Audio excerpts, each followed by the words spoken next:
Madame, Monsieur, bonsoir et merci de nous suivre. 30 MW de plus, c'est ce qui est attendu de la centrale solaire photovoltaïque de Pas dans les Vallées. La pose de la première pierre est intervenue ce jour par le Premier ministre. La construction devrait durer 10 mois et est évaluée à plus de 13 milliards de nos francs. Le développement en ouverture de journal. Il serait des milliers de réfugiés internes en route vers Nako, mais après vérification, il ressort qu'il n'en est rien, ou du moins, ce sont plutôt des orpailleurs qui effectuent le déplacement vers des sites d'or à la frontière ghanéenne. Constat à suivre sur place dans cette édition. Quand des griots gourmanchés officient dans un palais Peul, nous voici face à un exemple de brassage culturel réussi pour le Burkina. C'est d'ailleurs à ce sujet que nous consacrons l'un de nos dossiers du jour, dossier à voir avant la fin du journal. Sentiment mitigé pour les Britanniques quelques heures après le Brexit. Faut-il redouter l'avenir ou avoir un sentiment de soulagement? Pour l'instant, après 47 années de mariage, le divorce d'avec l'Union européenne est bel et bien consommé et il faut affronter l'avenir avec de nouvelles résolutions. Ce sont là les titres de ce 20h. Une fois de plus, bonsoir. 10 mois pour sortir de terre une centrale solaire photovoltaïque de 30 MW. Le projet porté par le gouvernement burkinabé prendra forme bientôt après la pose de la première pierre faite ce jour par le Premier ministre Christophe Dabiré. Il est évalué à plus de 13 milliards de nos francs et devrait à terme bénéficier aux populations de Pa, Oundé, Yaramoko et Boromo. Le visuel de la cérémonie avec Hélène Sebou.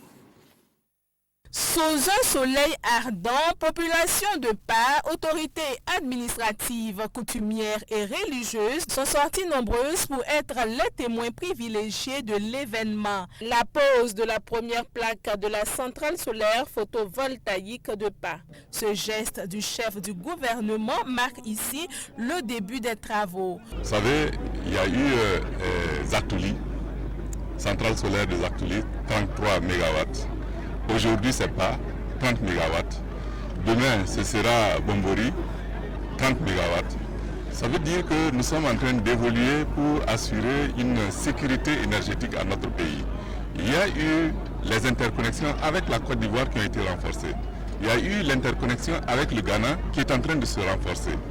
Et il y a le renforcement du potentiel de l'ensemble de la Sonabel qui contribue à faire en sorte qu'il y ait moins de délestage au niveau de notre pays.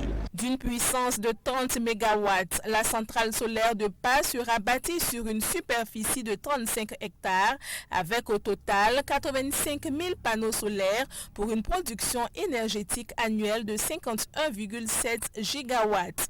Beaucoup ont prédit qu'on n'allait pas y arriver et aujourd'hui vous avez la concrétisation, ce qui fait que le Burkina Faso est le leader en matière donc de production d'énergie dans la sous-région. Vous savez, nous avons l'un des kilowattheures les plus chers donc, de la sous-région. Et l'énergie solaire aujourd'hui nous permet de diviser les coûts de production par 3, sinon plus. Et les coûts sont en train de dégringoler de façon exponentielle. Wona, Oundé, Yaramoko, Boromo et Pas sont les localités qui vont bénéficier de cette énergie solaire. Cette centrale que vous voyez là, c'est l'interconnexion. Donc c'est le même problème que la commune de Pas rencontre aussi bien que les populations de Ouaga. Quand il y a une coupure, c'est général. Donc je me dis avec ce renforcement-là, vraiment beaucoup de problèmes vont être réglés. La réalisation de la centrale solaire photovoltaïque de Pas est confiée à l'entreprise française Urba Solar dans le cadre d'un partenariat public-privé. Le projet va coûter 21 milliards et demi à l'État burkinabé. L'entreprise française a 10 mois pour exécuter ce projet qui vise à faciliter la transition énergétique au Burkina Faso. Et au même moment, nous apprenons que le poste de distribution de Ouagadougou de la Sonabel est parti en flammes cet après-midi du 1er février. Les techniciens sont à pied d'œuvre pour trouver l'origine et rétablir la panne. Mais les hypothèses laissent croire qu'il s'agit d'un court-circuit intervenu sur le disjoncteur. Et selon le directeur de la Sonabel, cette panne va engendrer d'énormes pertes à la société. Il faudra désormais faire le tri sélectif avant de jeter vos déchets dans la poubelle. Toute chose qui permettra de réduire les quantités de ces déchets et partant les coûts liés à leur traitement. Une conjugaison d'actions qui favorise également la propreté du cadre de vie des populations. Et voici résumé la phase pilote du projet L'économie verte au service des micro, petites et moyennes entreprises de la ville de Ouagadougou. Il est lancé ce 31 janvier par la municipalité, la Fondation Accra et l'Union européenne. Détail avec Paul David Bambara et Oumou Sissé. Plus question pour Mme Ouedraogo de jeter ses déchets ménagers dans un seul bac à ordures. Elle vient de recevoir 3 poubelles. Un don qui entre dans le cadre du lancement du projet Moins de déchets, plus d'opportunités, l'économie verte au service des micros, petites et moyennes entreprises de la ville de Ouagadougou. Tout ce qui est déchets plastiques, y compris les bidons vides. Voilà. Cette poubelle, c'est pour recevoir tout ce qui est restes alimentaires. Et la dernière, c'est pour recevoir tout ce qui est déchets organiques fermentescibles. Quand on les trie, les sachets à part, les déchets organiques à part, le papier à part, après nous pouvons faire facilement le recyclage. Ça c'est le premier avantage. Le deuxième avantage, c'est que le poids de ces déchets diminue au transport. Donc ce qui nous permet de réduire également le coût du transport, qui est l'un des facteurs le plus pesant dans le budget de la ville pour le traitement des déchets. Avec une population estimée à 3 millions d'habitants, la ville de Ouagadougou à elle seule génère 600 000 tonnes de déchets par an. Et ce projet de tri de déchets est l'occasion de donner une seconde vie aux ordures. Nous allons créer des opportunités d'emploi, nous allons créer des opportunités de créer des composts encore meilleurs pour nos cultures domestiques aussi, nos cultures céréalières et aussi les cultures sylvicoles. Le projet de tri de déchets est mis en œuvre par la mairie de Ouagadougou et la Fondation Accra avec l'appui de l'Union européenne. À cette cérémonie, le maire de la ville de Ouagadougou a procédé au lancement du concours du meilleur arrondissement en matière de salubrité. Des entreprises, les jeunes en créent et en créeront encore pour peu qu'il y ait de la formation et un capital. Conscient de cela, le Rotary International Club s'intéresse à la frange élève de la ville de Ouagadougou pour un forum dit des métiers. Ouvert ce 1er février, il permet la formation de plusieurs d'entre eux. Les précisions avec Nongba Kouda et Aimé Solange à Guigma. 19e du genre, ce forum des métiers vise à fournir à la jeunesse des outils nécessaires pour un meilleur choix de leur futur métier. Par cette activité, Rotary Club International de Ouagadougou entend préparer la relève. Au cours de ce forum, ils auront devant eux des experts de différentes professions qui vont leur présenter leur profession et des experts qui vont répondre aux questions relatives à chacune de leurs professions pour pouvoir les orienter. Ils auront également la structure chargée d'orienter les jeunes après le bac, le CSPB, qui est là et qui pourra également les entretenir et les aider à faire un choix après le bac. C'est une activité très très louable pour nos élèves et nos étudiants. Et ça permettra à nos élèves de pouvoir connaître d'abord le métier de leur rêve et de faire le choix du métier de leur rêve.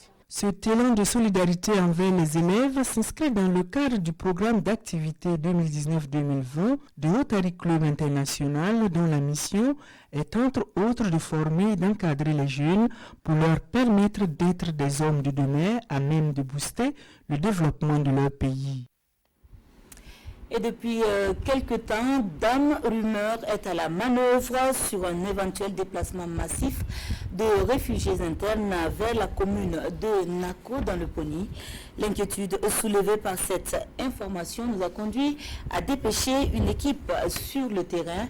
Après vérification, il ressort qu'il s'agit plutôt de centaines d'orpailleurs ayant jeté leur dévolu sur 2 sites à proximité de la frontière ghanéenne. Voyons cela dans ce reportage de Oumarou Sagnon et Lambert Somme.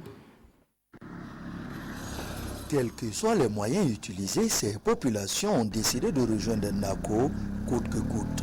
Cette commune frontalière du Ghana n'a jamais connu pareille situation. Ce mouvement de population dure depuis près de 2 semaines et il est difficile d'avancer un chiffre quant à leur nombre. Si au début, certains parlaient de réfugiés internes, pour la commune, il s'agirait plutôt d'orpailleurs. Nous assistons à une arrivée massive des personnes qui disent qu'ils viennent pour l'orpaillage. Tous ceux qui viennent vont donc sur le site d'orpaillage de Antom et Piscine. J'avoue que c'est un déplacement massif. C'est la première fois que nous assistons à cela en Nako ici. D'autres viennent avec des dinars, 2, 3, 4 dinars par jour, d'autres viennent avec des tricycles, d'autres viennent à pied. Les Tchankora, 28 km à Nako, pour continuer jusqu'à 15 km. Donc 43 km en gros à pied. Leur destination, la voilà, les sites d'orpaillage de Piscine et de Antom. Pour y accéder, il faut passer cette barrière de fortune tout en payant son ticket. Effectivement, bon, ce qui concerne la rentrée, on a trouvé que le monde est venu et nombreux. Il fallait vraiment, en tout cas, placer une disposition de sécurité pour contrôler. On a une équipe qui est là, en tout cas, qui surveille, qui contrôle. S'il y a un problème, ils nous rendent compte et nous aussi on transmet. Pour l'un des responsables des lieux, cette arrivée massive des populations s'explique. On a commencé, ça fait la 2e année, mais il n'y avait pas de monde. C'est nous qui débrouillons un peu. Dans ces semaines-là, il y a un trou, ils ont gagné un peu. Mais les chambres, c'est pas trop, ça ne dépasse pas 4 millions et quelques. C'est à cause de leur appel là qui a mené tout le monde ici. Il y a des Ghanéens, il y a des Burkinabés, il y a tout. Ce mouvement de population de la commune de Nako inquiète à plus d'un titre. Vu la situation sécuritaire actuelle du Burkina Faso, lorsque vous avez un grand nombre comme ça de personnes, nous n'avons pas les moyens de détecter qui est vrai orpailleur qui ne l'est pas, parce que c'est toute question qu'on se pose aujourd'hui. Nous sommes en droit de nous inquiéter, et la population aussi, que ce soit la population résidente comme celle aussi qui est hors de la commune de Nako, nous interpelle sur la question. Même s'ils ne disposent pas de tous les documents nécessaires, les responsables du site s'en remettent à l'Agence nationale d'encadrement des exploitations minières artisanales et semi-mécanisées, ANEMAS. Le coin de travail est déjà là. De voir les propriétaires terrain, ils vont nous montrer un coin pour faire un yard. Ça c'est déjà ok. Demain s'il vient, j'espère qu'on va amener tout le monde là-bas. Avec point d'habitation, point de restaurant, tout. Voilà. C'est nous-mêmes qui avons demandé de venir nous aider. Puis le monde, c'est trop, nous-mêmes on ne peut pas. En début de semaine, une délégation conduite par le haut-commissaire de la province du Poni s'est rendue sur les lieux sur instruction des plus hautes autorités. Objectif, s'enquérir de la situation. Journalisme et politique, quelle impartialité? Le thème interpelle et fait l'objet d'échanges ce matin au centre de presse Norbert Zongo de Ouagadougou. Le panel est initié par l'Observatoire burkinabé des médias avec pour objectif d'interpeller les professionnels à quelques mois des échéances. La substance avec Frédéric Etienne Bassenga. Journalisme et politique, quelle impartialité? À quelques encablures des élections au Burkina, l'OBM, l'Observatoire burkinabé des médias, tire la sonnette d'alarme à travers ce panel. Pour disséquer ce thème, Djezou Massanogo de l'Association des journalistes du Burkina, Siriki Dramé du Sinatik et le professeur Mahamadou Sawadogo. Le journaliste doit rester dans son rôle selon les panélistes. Il doit surtout fuir certaines positions qui mettent à mal son impartialité. Il y a 2 pôles dans le rapport à la politique. Il y a le pôle du citoyen et il y a le pôle du dirigeant. Le journaliste, lui, il prétend être au service du citoyen. Alors que l'homme politique veut quelqu'un qui soit au service du dirigeant. Vous voyez? Et cette tension-là se retrouve dans le travail des médias. Vous connaissez la fameuse distinction entre médias du service public et médias du gouvernement. Eh bien, croyez-moi, elle n'est pas facile à mettre en œuvre sur le terrain. À travers ce panel, l'OBM veut sensibiliser les professionnels des médias, mais surtout les jeunes qui entament le métier. Ce que nous avons voulu faire, c'est encore une fois d'attirer l'attention, d'abord des journalistes, sur l'obligation de respecter les consignes aussi bien de l'Observatoire burkinabé des médias que du Conseil supérieur de la communication en matière d'impartialité. C'est-à-dire que dans la collecte, le traitement et la diffusion de l'information politique, disons aujourd'hui, puisque nous allons dans une atmosphère de campagne, il faut, comme on le dit souvent en sport, mettre balle à terre. Ahmed Koné appelle les journalistes burkinabés à beaucoup plus de sérénité dans le traitement de leurs informations. Pour le président de l'OBM, l'éthique et la déontologie doivent être en tout temps la boussole, quelles que soient les pressions auxquelles ils seront confrontés. Les élections, justement, qui se préparent au sein des états-majors des différents partis politiques. Le mouvement du peuple pour le progrès, dans sa série de conférences provinciales, était le 26 janvier dernier à Bobo-Dioulasso. À l'occasion, le parti a inauguré le siège de ladite section en présence des cadres et des militants. Betty Bié, Naon et Momoni Baro. Le mouvement du peuple pour le progrès, MPP, section OE, se dote d'un nouveau siège au secteur 5 de Bobo-Dioulasso après une période passée dans les résidences en location. Pour le président intérimaire du MPP, le parti vient de réaliser un vieux rêve, celui d'acquérir son propre local. Désormais, ce bâtiment va servir donc de lieu de convergence et de repère des militants pour mieux préparer les échéances électorales à venir. Quand vous êtes majeur et que vous avez fini par pouvoir avoir votre choix, il n'y a rien de tel. On se sent pleinement réalisé et c'est notre cas. Et nous sommes sûrs que dans cette maison, nous allons bâtir encore une autre victoire pour notre parti. Une joie pour les militants du parti du Soleil Levant qui voient en ce nouveau siège un endroit idéal de travail et d'échange.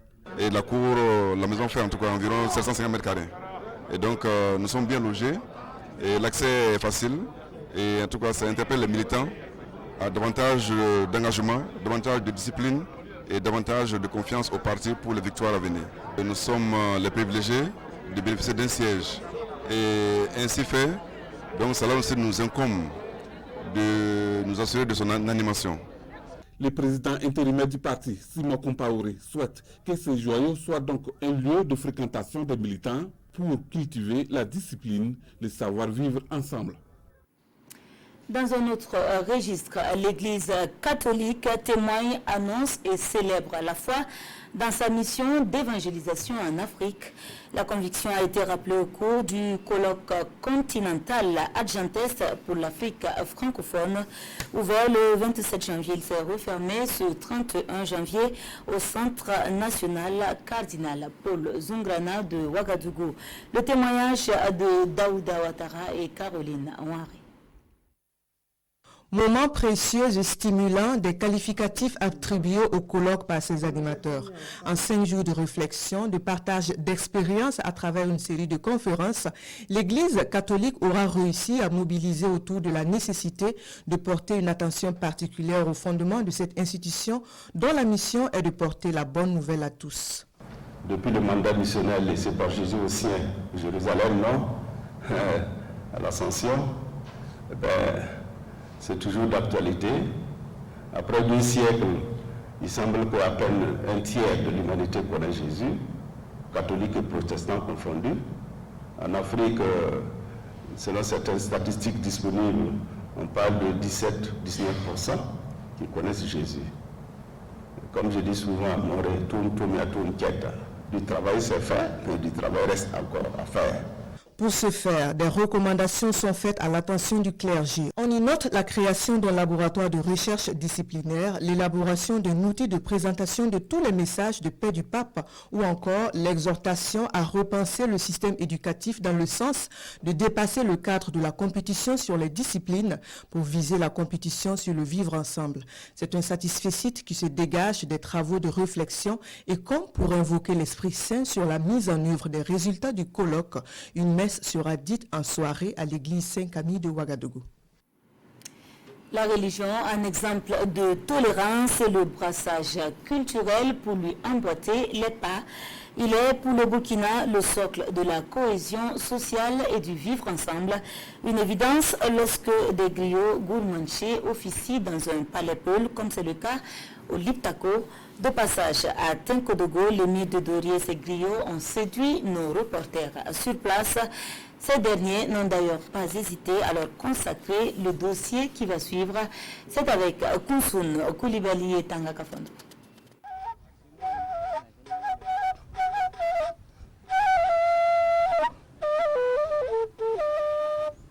C'est une sonorité pleine de paroles pour ceux qui savent la décrypter.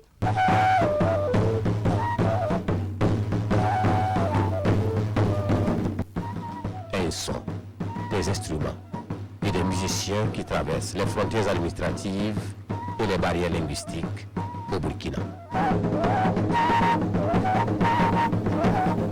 Ces musiciens sont des Gourmanchés, mais qui jouent un grand rôle chez l'émir de Liptako à Doré. Nous les avons rencontrés ici à Tenkodogo. C'était le 17 janvier dernier, lors d'une réunion de la Haute Alliance des leaders coutumiers à laquelle l'émir a participé. Mais eux, ces griots, sont venus 2 jours plus tôt. Ils sont dans l'un de leurs rôles, dévancer le chef, prospecter le terrain et l'annoncer dès son arrivée.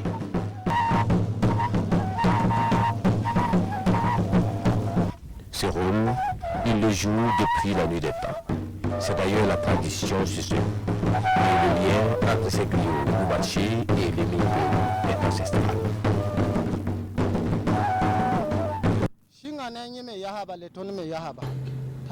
Tout a commencé par l'amitié entre un de nos oncles et un des oncles de l'émir. Et depuis, nos pères ont perpétué cette amitié, cette tradition. Au palais de l'émir, nous sommes toujours là pour annoncer sa sortie et son arrivée. Et s'il y a des invités, nous devons l'honorer. C'est aussi la tradition. Mais depuis, avant même les indépendances et la colonisation, nous avions des ambassadeurs moussis chez nous. Nous avions des ambassadeurs de la communauté Bobo chez nous. Nous avions des ambassadeurs de la communauté Gourmanché chez nous. Ce sont des choses qu'on nous trouvait. Donc, c'est pour qu'il y avait la cohésion et l'inclusion de toutes les ethnies chez nous. Et peut-être que ce sont c'est ce comportement, c'est cette possibilité d'inclusion. C'est ce brassage d'ethnie que nous avons perdu et c'est pour ça que nous sommes confrontés aux problèmes que nous avons actuellement. Nous demandons à tout le monde, à toute la population, pas de revenir, mais de prendre en considération ce que nous avons en commun, c'est-à-dire la culture. Et cette culture ne se gagne que par l'éducation. Je ne dis pas par instruction. L'éducation, c'est ce qu'on apprend à la base en famille avec la communauté. L'instruction, c'est ce qu'on apprend à l'école. Ici au palais de la Badjingpoulé, où les chefs traditionnels s'entretiennent avec les Dima, ils ne se sont pas fait plier pour animer la séance avec les griots de la cour. Une animation qui leur a valu des présents de la part du roi de Tenkodogo, comme pour dire qu'au Burkina, les traditions se marient toujours et la culture n'a pas de frontières. Et nous restons en culture avec l'avenue Kwame Nkrumah qui célèbre la vie et tente de se relever de la morosité des activités économiques liées aux attaques terroristes. Et dans cette quête, le ministère des Sports et des Loisirs lui prête main forte à la faveur de la Semaine nationale du sport pour tous. Un concert géant y a été organisé avec également pour objectif de soutenir les forces de défense et de sécurité. Siela Sinawatara et Sekou Zongo. Avenue Kwame Nkrumah de Ouagadougou. Il est 21h et l'affluence rappelle les beaux jours de la plus belle des avenues de la capitale burkinabé. Sur un podium dressé, la troupe Nabaya Adega de Waïgouya en prestation.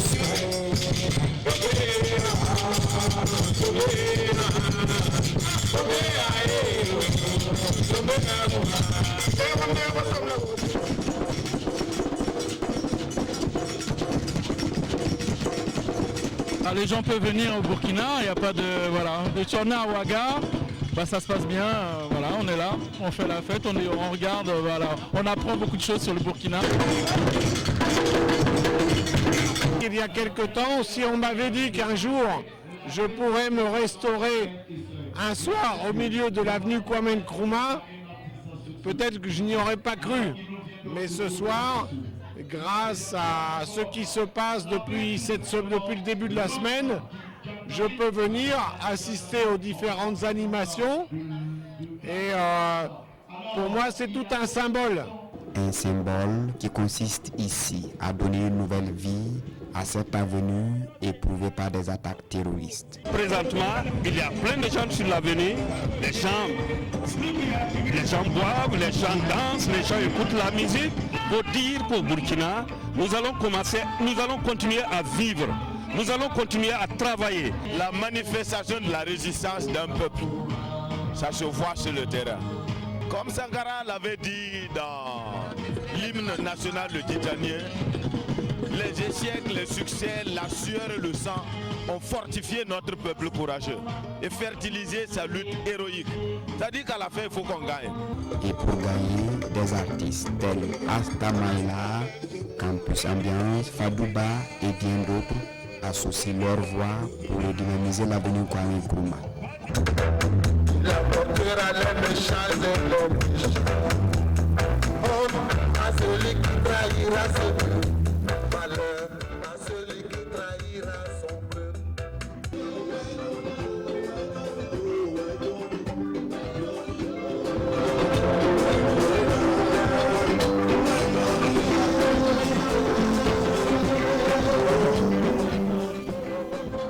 Animation en pleine avenue Kwame Nkrumah. La population de Ouagadougou est servie jusqu'à ce 2 février. La culture s'exprime aussi par le vestimentaire et pour magnifier le textile burkinabé au centre du SICOT 2020, un gala de mode a été organisé à Koudougou. Prestations d'artistes, défilés de mode et remises d'attestations ont ponctué la soirée dénommée la nuit du SICOT. Invité à ce moment privilégié, Adama Guiti et Ernest Kambiri. La nuit du SICOT, une soirée gala voulue pour célébrer le faso d'Ampani et valoriser le coton africain et les créations des plus grosses peintures de la mode africaine.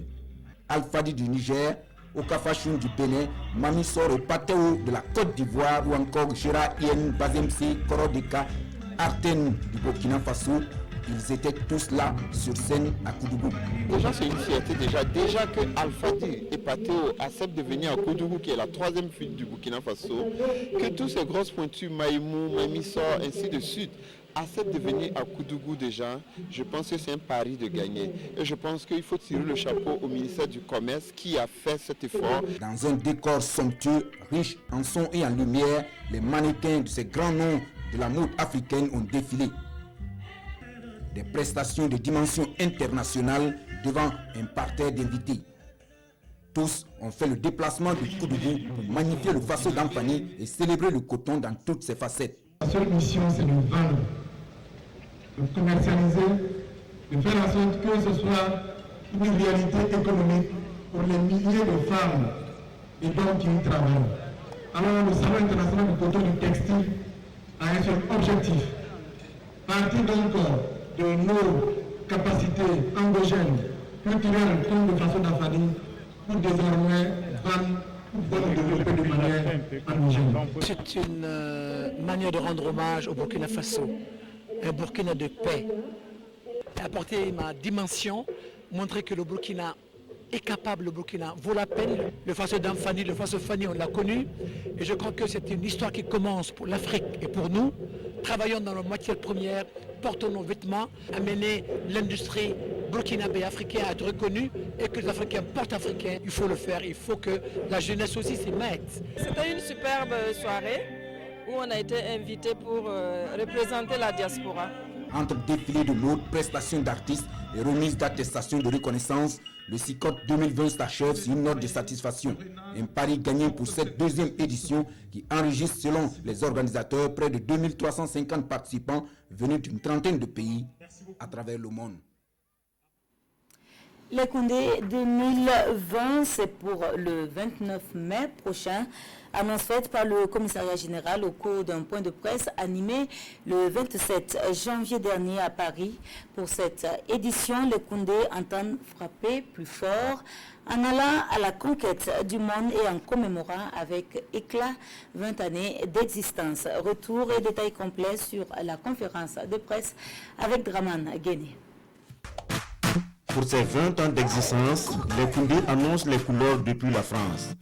Le commissariat général précise que l'édition de 2020 des Koundé se déroule le 29 mai prochain à Ouagadougou. Nous, c'était l'opportunité de venir à Paris, parler des 20 ans de Koundé pour faire mieux connaître encore cette cérémonie-là. Il y aura des ateliers la semaine avant, il y aura des concerts éclatés, et il y aura les Koundé, la cérémonie, et le lendemain, il y aura un after Koundé. Donc, pour les 20 ans, nous voudrons que ce soit festif. L'information a été donnée à Paris, en France, au cours d'une conférence de presse qui a connu la présence de l'ambassadeur burkinabé Alain Francis Ilboudou. Les réponses de Diapresse et les engagements de Smoke et Gadiseli ont permis aux médias français et au public de mieux connaître les Koundé. Je pense que les Koundé sont l'exemple de la résistance même des organisations de remise des trophées. Parce que ça fait 20 ans qu'ils sont là et qu'ils font plaisir. Ils nous font plaisir au public, ils font plaisir aux artistes. En faisant entorse à son calendrier classique, les Koundé veulent conquérir le monde et commémorer ses 20 ans d'existence. La première édition des Koundé s'est tenue le 9 février 2001 au cinéma Waya. Hors de chez nous, le Brexit, c'est le divorce. Après 47 années de mariage, les Britanniques se sont réveillés ce 2 février avec un sentiment mitigé, ce 1er février, soulagement, mais aussi inquiétude après la sortie du pays de l'Union européenne. Il s'agit maintenant de se fixer des ambitions et se bâtir. Les Britanniques se sont réveillés samedi en dehors de l'Union européenne. La fin d'un mariage de 47 ans, mais pas question pour la presse de partir en mauvais termes. Il s'agit désormais de se tourner vers l'avenir et de bâtir le Royaume-Uni de l'après-Brexit. Le moment est historique. Au lendemain de la sortie officielle, les sentiments sont partagés. À mon avis, ce sera difficile au début, mais on va y arriver. Ça peut prendre 1 ou plusieurs années, mais vous savez quoi, ça sent la liberté. C'est une grande tragédie. Toute ma vie, nous avons été dans l'Union européenne. Mon père, mon grand-père ont participé aux guerres en Europe. Nous pensions que tout cela était fini, que nous serions un continent en paix, en harmonie. Je ne dirais pas qu'on a l'impression qu'il va y avoir la guerre, mais le contexte paraît désormais moins paisible. Je suis très déçu. Le port de Douvres, symbole des échanges entre le Royaume-Uni et l'Union européenne. Ce ferry s'apprête à embarquer pour Calais, en France. À son bord, cette passagère réagit au Brexit avec sérénité. C'est un grand pas vers l'inconnu, mais je ne suis pas inquiète, dit-elle. Nous sommes britanniques, nous sommes un peuple fort. Les Britanniques ont enfin largué les amarres de l'Union européenne. Une nouvelle route s'ouvre désormais devant eux.